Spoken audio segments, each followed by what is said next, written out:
and I hung on every word that they had to say about the ministry they had in Africa.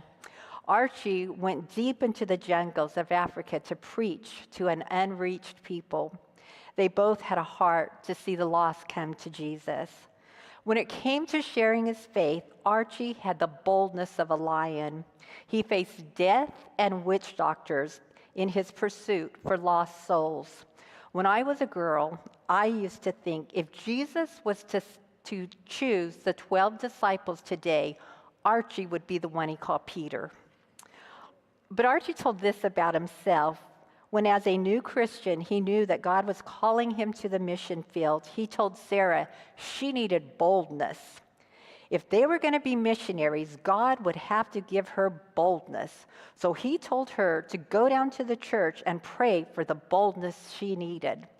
So she went down to the church, and Archie waited for her to come back to tell him how the Lord had worked this boldness into her life.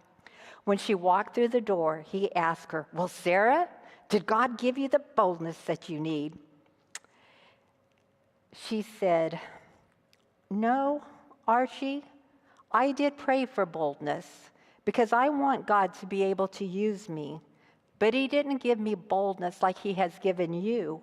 He said to me, 'Sarah, I have given you a quiet and gentle spirit, and I'll use that.'"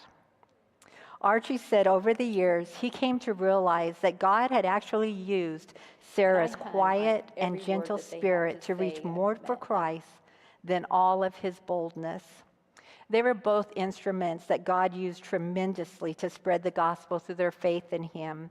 Archie established a number of new churches in remote and primitive areas. Sarah established a simple reading room that developed into a Christian reading youth outreach center in Tanta, Ivory Coast, and it is now known as the Baptist Institute, which